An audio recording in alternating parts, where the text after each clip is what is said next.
We're checking in the day's bias, buzz, and bull in the world of cable news and beyond. The Arizona gubernatorial race is the ultimate example of media meets politics, or maybe media versus politics. Not only has it become a battle between the GOP establishment and the Trump wing of the Republican Party, but it's become a proxy battle between Trump and Fox News. And then there are the drag queens. We'll get to that in a minute.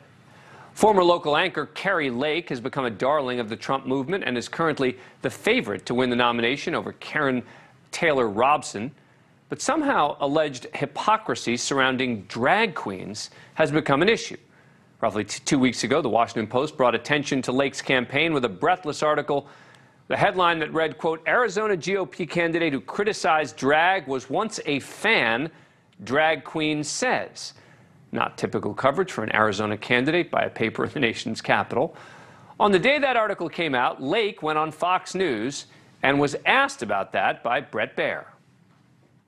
This is the quote. Arizona GOP gubernatorial candidate Kari Lake, who has attacked drag queens as dangerous to children, attended the shows of drag queen Richard Stevens for more than 20 years and once hired him to perform at her home. Do you care to address that? I do care. I actually do care to address that, and I'm really shocked.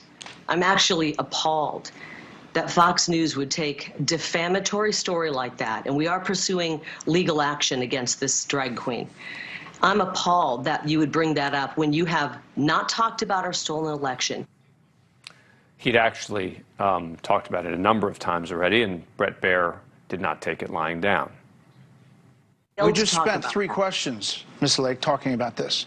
I just asked you a number of questions about it. I played the Arizona House Speaker. This is the first of it. Let's address this story that's in the Washington Post. Every candidate takes tough stories. I'm asking you to respond to it if you'd like to. I'm happy to address it, but I'm really disappointed in Fox. I thought you were a little better than CNN.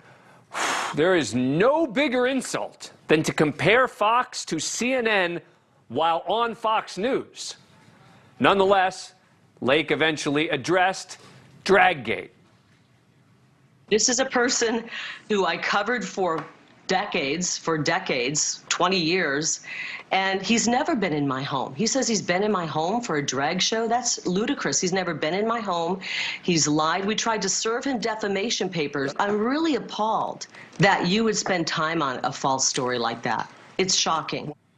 We'll see where that legal piece of that goes. But former President Trump has often been critical of Fox News coverage he doesn't like. He praised Lake for calling out Fox News. She then went on Fox competitor Newsmax and took a victory lap. He thought it was a big gotcha moment. Brett Baier thought he was going to do an ambush on me, which he tried, but the real problem is he doesn't want to talk about the election, which he was the first to call in Arizona. He doesn't want to discuss any of that. He wants to distract us with ridiculous stories that nobody cares about. So how did Fox News react? How else? By featuring Kari Lake's opponent, Karen Taylor Robson, in multiple interviews last week, like this one with Laura Ingraham. Is it true that Kari Lake was she an Obama supporter? I keep thinking that can't be true, but did she support Obama? She did. She donated to Obama. She knocked doors for Obama. What? Her political life and career has been quite interesting, from Democrat to Independent to Republican to Democrat. And quite frankly, she found God, guns, and the GOP about a day and a half before she decided to run for governor. Fox News gives a platform to Kari Lake's opponent just days after Kari Lake very publicly condemned Fox News. Oh, and as for the drag queen, Richard Stevens, well, right now, he may have gotten the last word with a new political ad he just released. Ugh, politics. But when Kari attacked drag queens, even though she counted us as friends, went into our bars, invited us into her home, now Miss Singh pretends it never happened. That Kari Lake, she's not just a fake, she's a phony. So we'll see where all this goes. She said there's going to be litigation. I'm guessing maybe. We'll see what happens with litigation, if there is any. But one thing that this makes clear, the intersection of media and politics can be a real drag. Coming up, thank you for watching. Go to newsnationnow.com to find NewsNation on your cable provider.